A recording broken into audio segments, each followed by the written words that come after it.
बिस्मिल्लाहिर्रहमानिर्रहीम। अस्सलाम वालेकुम वरहमतुल्लाहि वबरकातुहू।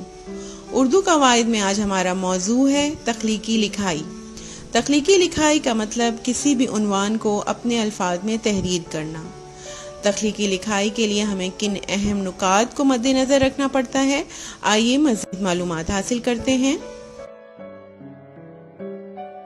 तदरीसी मकासद में आज हम सीखेंगे ज़ख़ीरे अल्फाज का इस्तेमाल करते हुए उन्वान के मुताबिक मामाने जुमले तख्लीक कर सकें, अपनी तख्लीकी सलाहियत का इस्तेमाल करते हुए मतलूबा उन्वान पर आसान मालूमाती इबारत तहरीर कर सकें।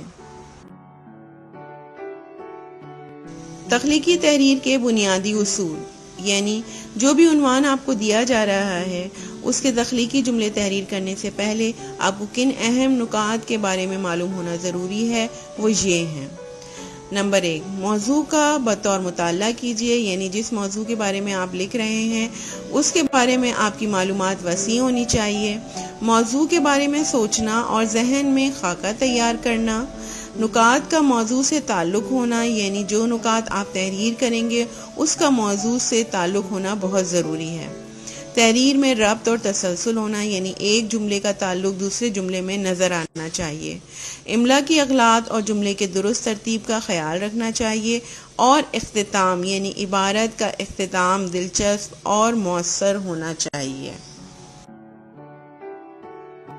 मुझे उम्मीद है आपको तख्लीकी लिखाई के अहम नुकात बहुत अच्छे से समझ में आ गए होंगे।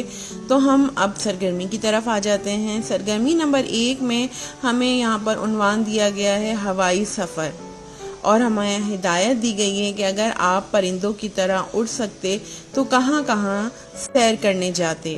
अब आप पहले अपने जहन में खाका तैयार कीजिए, उसके अहम नुकात को अपने जहन में रखते हुए आपको तख्लीकी जुमले तहरीर करने हैं।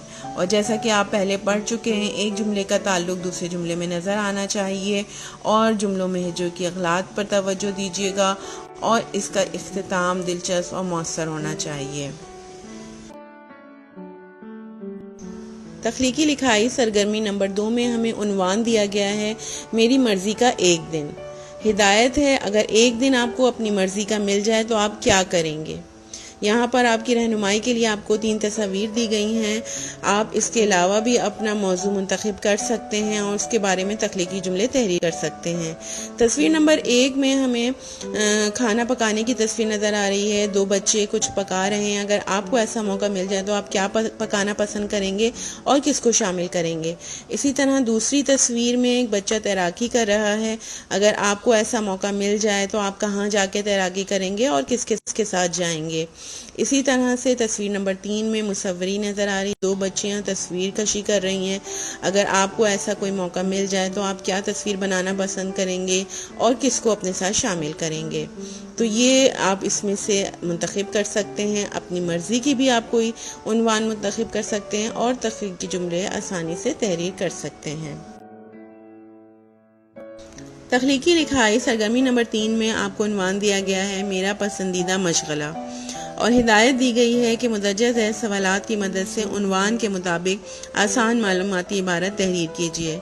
यहाँ पर मैं आपको बताती चलूँ कि इबारत तख्लीकी इबारत 2 तरह से तहरीर की जाती है। एक तो तस्वीर के ज़रिए या कोई उन्वान दे दिया जाता है, उसके ज़रिए तुलबा तख्लीकी जुमले का एक खाका बनाते हैं अपने जहन में और जुमले तहरीर करते हैं। दूसरा, आपको तस्वीर दी जाती है और उससे मुतालिक सवालात दिए जाते हैं। तुलबा उन सवालात की मदद से उस तस्वीर को देखते हुए तख्लीकी जुमले तहरीर करते हैं। जैसा कि आपको यहाँ पे नज़र आ रहा है, कुछ तस्वीर दी गई हैं। इन तस्वीर के अलावा भी आपका कोई पसंदीदा मशगला हो तो वो आप तहरीर कर सकते हैं। आपकी रहनुमाई के लिए आपको यहाँ पे तस्वीर दी गई हैं और उससे मुतालिक आपको यहाँ पे सवालात दिए गए हैं। जैसे पहला सवाल है, आपके पसंदीदा मशगले का नाम क्या है। जो भी आपका पसंदीदा मशगला होगा आपको उसका नाम तहरीर करना है। आपने ये मशगला क्यों मुंतखब किया, यानी पसंदीदगी की क्या वजह है। इस मशगले के कौन कौन से फ़ायदे हैं, जो आपने मशगला मुंतखब किया है उसके कौन कौन से फ़ायदे हैं, और आपने किस से मुतासिर होकर ये मशगला इख्तियार किया है। اس کے علاوہ بھی اگر آپ کے ذہن میں کوئی سوالات آ رہے ہوں تو آپ اس کی مدد سے جملے تحریر کر سکتے ہیں۔ مجھے امید ہے آپ کو بہت اچھے سے تخلیقی لکھائی سمجھ میں آ گئی ہوگی اور عنوان بھی آپ کو منتخب کرنا آ گئے ہوں گے۔ اگلے سبق کے لیے مجھے اجازت دیجیے۔ اللہ حافظ۔